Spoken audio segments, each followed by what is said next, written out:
욥기 3장 8절 한 절만 제가 봉독해 드립니다. 나를 저주하는 자들 곧 리워 야단을 격동시키기에 익숙한 자들이 그 밤을 저주하였더라면. 아멘. 욥이 극단적인 상황 가운데 몰리죠. 그런데 결국은 하나님께서는 욥의 신앙을 한 단계 업그레이드 시켜 주십니다. 그죠? 예전에는 귀로만 들었는데 이제는 눈으로 보는 그런 단계까지 나갑니다. 신앙의 업그레이드 그렇게 하고 복의 2배의 축복, 영혼들도 똑같이 7남 3녀의 복을 다시 주십니다. 그래서 그 과정 가운데 있을 때는 너무너무 힘들었더라. 우리가 성장통이라고 하는 얘기를 가끔 합니다. 저희들 자녀를 키울 때도 보면요. 갑자기 이 다리가 아프다고, 감당이 안 된다고, 막 울면서 다리를 붙들고 있어요. 병원 가보면 별일이 아니고 성장통이라고 이야기합니다. 성장통을 겪을 때 그 과정 속에 있을 때는요, 아이들이 그 고통을 참기가 쉬운 것이 아닙니다. 우리의 신앙도 똑같아요. 한 단계 업그레이드 되고 또 세워질 때는요, 그 과정이 순탄치 않습니다. 되게 힘들어하고 어려워하고 때로는 말이죠, 지쳐있는 자신을 발견할 때도 가끔 있습니다. 그죠? 그래서 욥의 경우가 지금 본문에 나와 있는 나를 저주하는 자들, 곧 리워 야단을 격동시키기에 익숙한 자들이 그 밤을 저주하였더라면, 이렇게 자기 자신을 이렇게 힘들게, 그러니까 영혼이 얼마나 힘들어 있는 상태인 줄 알 수 있겠죠. 그래서 리워 야단이라고 하는 것은요, 바다 괴물이고 큰 악어다, 이런 표현으로 해석을 합니다. 그래서 지금까지 지구상에서 가장 큰 동물을 보면요, 우리가 공룡으로 생각하잖아요. 그런데 지금 바다에 사는 흰 수염고래, 대왕고래, 이것이 가장 큽니다. 그래서 고래라고도 번역을 해요. 리워 야단을. 그래서 보면요, 어느 정도냐면은 길이가 33.58m짜리 사우스 조지아 섬에서 잡혔었어요. 그리고 무게를 보니까 160톤 이렇게 나옵니다. 큰 것은 이거 어마어마한 거예요. 지금 우리는 공룡 시대를 생각하면 그게 가장 큰 것 같잖아요. 지금 이 시대에 가장 큰 동물이 대왕고래다, 이렇게 이해하시면 돼요. 또 리워 야단을 뱀으로도 번역합니다. 인도네시아에서 2020년 7월 13일자에 입력되어져 있는 그 기사를 보면요, 몸 길이가 4m밖에 안 되는데 금을 비단 뱀이 10대 아이를 죽여버렸어요. 얼마나 힘이 세냐면, 제가 이거 설교하기 위해서 다큐를 봤어요. 우리나라 UFC 선수가 가가지고 그 비단뱀 한 3.5m, 4m짜리를 잡아서 자기 몸에 이렇게 감아봐요. 근데 자기 스스로 못 풀어요. 4m짜리인데도. 목을 조이는데요, 그 힘이 너무 세가지고, 제가 만약에 링 위에서 경기했더라면 이렇게 탭이라고 하죠. 이걸 쳐서 포기했을 것이다 라고 하는 얘기예요. 그러니까 뱀이 그렇게 힘이 센 거예요. 그런데 거기에 섬에서 불이 났어요. 불이 나서 보니까 그 현장에 갔더니 10m짜리 뱀이 죽어 있었어요. 그러면 보세요.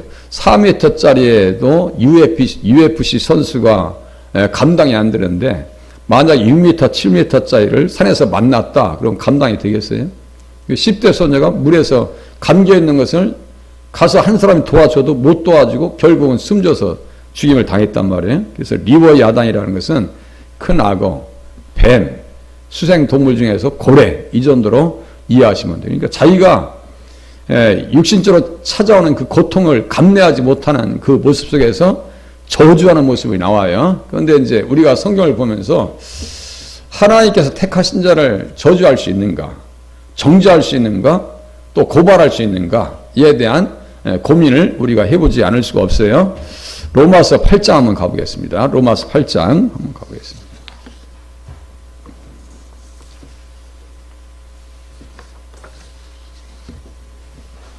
로마서 8장 29절 보시겠습니다. 로마서 8장. 그러니까 그점만 봐서는 이해할 수가 없어요.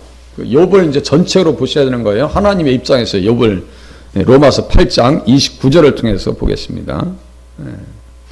하나님이 미리 아신 자들을 또한 그 아들의 형상을 본받게 하기 위하여 미리 정하셨으니, 미리 아신 자들 미리 정하셨다, 이렇게 써있네요. 미리 아신 자들 미리 정하셨다. 그러니까 창세 전에 그리스도 안에서 택한 사람을 얘기합니다. 창세 전에 그리스도 안에서 택한 사람이요. 욥은 구약의 3대 의인 중에 한 사람으로 들어갑니다. 노아, 다니엘, 욥이에요. 그런데도 욥은 그 고통스러운 현장 속에서도 저주에 대한 이야기를 끄집어내요. 밤에 대한 이야기를 끄집어내고요. 내가 차라리 태어나지 않고 태어났더라도 그 자리에서 죽었으면 좋겠다라고 하는 이야기를 할 정도면 욥의 고통이 얼마나 컸겠는가를 우리가 가늠할 수가 있습니다. 자, 미리 정하셨고 미리 아신 자들입니다. 우리를 또 미리 정하셨고 미리 아신 자들이다라고 하는 사실을 믿으시면 맞겠습니다. 어떠한 상황이 와도 너는 내 아들이야, 너는 내 자녀야 라고 하는 믿음 가지고 흔들리지 말아야지. 이제 욥을 좀 이따 책망하는 말씀도 보셔야 돼요. 또 보세요. 30절. 또 미리 정하신 그들을 또한 부르시고 부르신 그들을 또한 의롭다 하시고 의롭다 하신 그들을 또한 영화롭게 하셨느니라. 욥을 의롭다고 하셨죠. 그와 같이 온전하고 정직하여 하나님을 경외함으로 악에서 떠난 자가 없느니라. 하나님께서 말씀하실 때 온전하다, 정직하다. 이것은 정직하다라고 하는 단어는 정확하게 얘기해서 의롭다라고 하는 표현이라고 말씀드렸어요. 그러니까 분명히 욥의 경우도 이 말씀이 맞죠? 맞는 거예요. 그럼 어떻게 보세요? 자, 31절 보세요. 그런즉 이 일에 대하여 우리가 무슨 말하리요? 우리뿐이 아니야. 나도요. 나도 들어가는 거예요. 우리는 나도 들어가는 거예요. 나도. 우리가 무슨 말하리요? 만일 하나님이 우리를 위하시면 누가 우리를 대적하리요? 자기 아들을 아끼지 아니하시고 우리 모든 사람을 위하여 내주신 이가 어찌 그 아들과 함께 모든 것을 우리에게 주시지 아니하겠느냐? 누가 등이 하나님께서 택하신 자들을 고발하리요? 의롭다 하시는 이는 하나님이시니. 이거 보세요. 고발하리요. 참소하는 자가 고발하는 자입니다. 사탄은요, 밤낮 하나님 앞에서 믿는 사람들을 참소해요. 저 보세요. 욥 보세요. 한번 재산을 쳐보세요. 자녀를 쳐보세요. 이야, 욥처럼 순전하고 온전하고 정직하여서 하나님을 떠난 자가 세상에 욥처럼 의인이 없어. 그러니까 가죽으로 바꾸니까 한번 몸을 쳐보세요. 그러면요, 틀림없이 하나님을 욕하고 죽을 거예요. 이게 사탄의 전략입니다. 신약 시대와 똑같아요. 우리를 끊임없이 정죄하려고 그래요. 주변에서 정죄하고 내 자신이 정죄하고 나는 하나님 앞에서 할 수 없는 그런 사람인 것으로 그냥 아예 낙인 찍어버리려고 하는 것이 사탄의 전략입니다. 이 사탄의 전술 전략에 넘어가지 않으실 수 있기를 바랍니다. 특히 기도하시는 분들, 교회 사역자들, 일꾼들은요, 정죄 받으시면 안 돼요. 사탄의 정죄 가운데 들어가시면 안 된단 말이에요. 연약함 가운데 들어가시면 안 된다고요. 주님께서 욥을 책망할 때 좀 이따 확인해 보겠습니다. 또 34절 보세요. 누가 고발하리요? 누가 정죄하리요? 죽으실 뿐 아니라 다시 살아나신 이는 그리스도 예수시니 그는 하나님 우편에 계신 자요 우리를 위하여 간구하시는 자시니라. 주기도문에도 항상 우리가 고백합니다. 우리를 위하여 간구하시는 자니라. 누가 우리를 그리스도의 사랑에서 끊으리요? 환난이나 곤고나 박해나 기근이나 적신이나 위험이나 칼이라. 이렇게 말씀하고 있죠. 그리스도의 사랑에서 끊을 수 없다라고 하는 사실을 망각하고 있어요, 욥은. 그죠? 오늘 망각하지 말으셔야 돼요. 은혜를 망각하지 말아요. 창세 전에 그리스도 예수 안에서 우리를 택하셔서 우리로 사랑 안에서 그 앞에 거룩하고 흠이 없게 하시려고 우리를 선택하셨어요. 흠이 없게 하시려고 선택하셨어요. 그 깊으신 뜻대로 우리를 예정하사 예수 그리스도로 말미암아 자기의 아들들이 되게 하셨으니, 욥도 그렇고 우리들도 똑같이 하나님의 자녀 되게 하셨어요.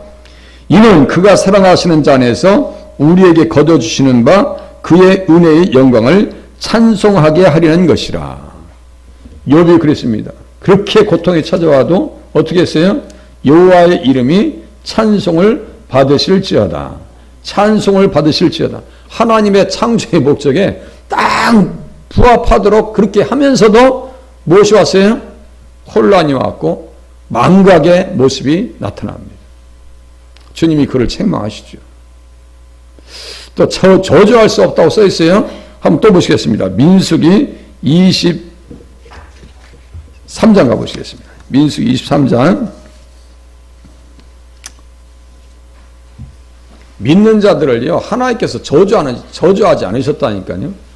욥은 망각 가운데 들어갔어요. 이 말씀을 잠깐 내려놓습니다. 잊어버린 거예요. 네, 민수기 23장 8절.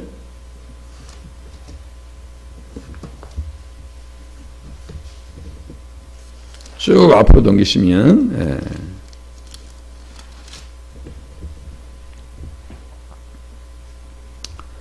발락이 발람을 데려다가 이스라엘 백성들을 저주하려고 했죠. 예, 지금 욥이 자기 삶을 저주하려고 하는 것과 다르지 않아요. 예, 망각 가운데 들어가면요, 이 극단적인 고통 가운데 들어가면 욥이 목적, 방향 감각을 상실합니다. 우리가 잠을 자지 못하고요, 심한 몸살을 겪게 되잖아요. 일시적으로 방향 감각을 잃어버리고요, 육신적인 감각, 정신적인 감각을 잠깐 잃어버릴 때도 있습니다. 어제 보니까요, MBC 아침마당에 진행자, 그 남자 앵커가 아침까지 진행하셨어요. 그런데 오후에 뇌출혈로 사망했습니다. 우리의 생은요, 언제 끝날지 몰라요. 그잖아요? 45살이래요. 한참 꽃 피울 나이야. 그 자리가 그냥 일반적인 자리가 아닙니다. 그 아나운서 된다는 것이 쉬운 자리가 아니에요.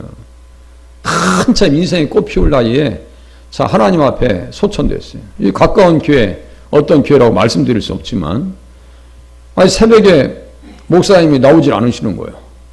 들어갔더니 목사님께서 심정지로 사망해 오신 거예요. 우리는요, 언제가 마지막일지 모릅니다. 그죠? 오늘 한 날 잘 살아야 됩니다. 하루하루 잘 살아야 되고요, 믿음 가지고 잘 사셔야 돼요. 마태복음 12장 37절, 내 말로 의롭다 하고 내 말로 정죄를 받으리라고 했어요. 살아있는 동안에 우리의 영혼을 어떻게 관리하셔야 돼요? 주님이, 나의 주님이 되십니다. 나의 주요 그리스도가 되십니다. 라고 하는 믿음 가지고 사셔야 돼요. 그래야 음부의 권세가 이기지 못한다고. 우리 믿는 자들을, 하나님의 백성들, 그리스도 안에 있는 백성들을 하나님께서 어떻게 하세요? 23장 8절 보세요. 막 저주하라고 막 데리고 왔는데, 예, 23장 8절 발람이 얘기합니다. 하나님이 저주하지 않으신 자를 내가 어찌 저주하며 여호와께서 꾸짖지 않으신 자를 내가 어찌 꾸짖으리요? 꾸짖으리라. 예, 꾸짖으리야. 이렇게 써있네요. 민수기 23장 8절. 그렇게 하면서 야곱을 해야 할 점술이었고, 23장 23절 보세요. 야곱을 해야 할 점술이었고 이스라엘을 해야 할 복술이 없도다. 이렇게 써있죠. 근데 지금 그런 말씀들을 잠깐 감각을 상실해서 혼란이 와가지고 무너져 있는 상태가 욥의 모습입니다. 예, 욥기 3장 8절에 보니까 나를 저주하는 자들, 곧 니와 야단을 격동시키기에 익숙한 자들이 그 밤을 저주하였더라면, 이렇게 얘기하고 있네요. 극단적인 고통 상황에서 이러한 일들을 경험할 수가 있어요. 우리들은 욥의 경우를 따라가서는 안 됩니다. 따라가서는 안 돼요. 자, 이제 욥기 38장으로 가보겠습니다. 욥기 38장. 주님이 어떻게 책망하시는지 보세요. 욥기 38장.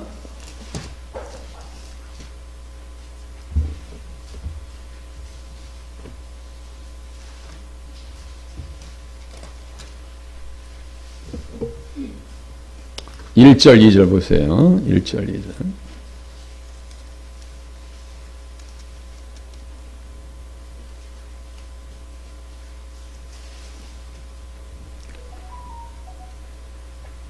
그때 여호와께서 폭풍우 가운데서 욥에게 말씀하여 이르시되 무지한 말로 생각을 어둡게 하는 자가 누구냐. 무지한 말을 잠깐 한 거예요. 욥이. 우리들은 의인 욥을 보면서 야, 나도 내 생애를 저주하고 뭐 그렇게 하면 돼야 안 돼요. 무지한 말이라고 주님이 책망하셨죠. 그러니까 속으로 그런 생각이 들더라도 밖으로는 나오지 않으셔야 돼요. 자꾸 이것을 삭힐 수 있으셔야 돼요. 욥기에 써있다 해서 막 자기 생애를 저주하고 힘든 것을 다 내색하고 그렇게까지 하시면 안 되는 거예요. 욥기를 통해서 또 오셔야 돼요. 무지한 말로 생각을 어둡게 하는 자가 누구냐? 너는 대장부처럼 허리를 묶고 내가 내게 묻는 것을 대답할지니라 하면서 창조하시는 섭리를 쭉 얘기하시고요. 또 한 장 넘겨보세요. 예. 뭐 40장 잊어보세요. 여호와께서 1절 여호와께서 또 욥에게 일러 말씀하시되 트집 잡는 자가 전능자와 다투겠느냐? 하나님을 탓하는 자는 대답할지니라 하면서 책망하십니다. 이 트집 잡고 말이야. 괜히 그냥. 예? 또 41장 보세요. 리워 야단을 이제 이야기하십니다. 리워 야단. 네가 리워 야단 알아? 네가 리워 야단 길들일 수 있어? 예? 5절 보세요. 내가 어찌 그것을 새를 가지고 놀듯 하겠으며 내 요정들을 위하여 그것을 메어 두겠느냐? 하면서 막 책망합니다. 예? 그러니까 이치를 알지 못하는 말을 함부로 하지 말라. 41장 전체가 리워야 단 얘기예요. 지금 리워야 단 얘기예요. 예. 큰하고 막 입에서 막 불이 나오고 말이죠. 예? 막 너는 새벽에 눈꺼풀 같이 빛같이 나오고 햇불이 나오고 불꽃이 튀어나오고 말이지. 그런 얘기 합니다. 욥이 이제 회개합니다. 예. 자 42장 보세요. 욥이 여호와께 대답하이르되 주께서는 못하실 일이 없사오며 무슨 계획이든지 못 이루실 것이 없는 줄 아오니 무지한 말로 이치를 가리는 자가 누구이니까?